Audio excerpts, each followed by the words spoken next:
মুহূর্তে পশ্চিম মেদিনীপুরে পিংলায় তৃণমূলের অন্দরে এবারে বিদ্রোহ, দুর্নীতির অভিযোগ প্রধানের বিরুদ্ধে।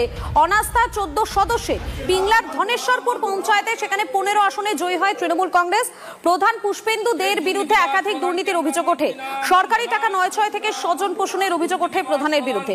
সেই অভিযোগের ভিত্তিতে অনাস্থা দাবি পঞ্চায়েত সদস্যের। চিঠি পেয়েছি, খতিয়ে রাখা হচ্ছে, জানালেন পিংলার বিডিও।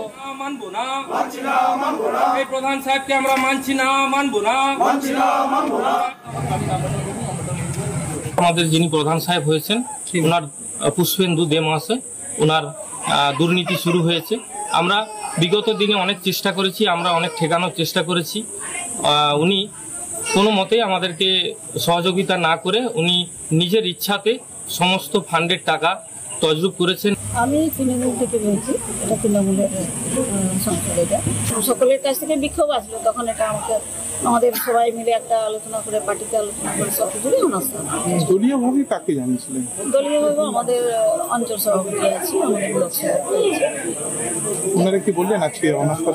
হ্যাঁ, ওনারা বলছেন আপনাদের প্রসিডিওর অনুযায়ী আমাদের সমর্থন আছে। অনাস্থা এক্স্যাক্টলি বলা যাবে না। ওরা 12 জন মতো মেম্বার চলে এসেছিল এই ধনেশ্বরপুর গ্রাম পঞ্চায়েতে। ওখানকার প্রধানের বিরুদ্ধে একটা লিখিত অভিযোগ জানিয়ে গিয়েছে।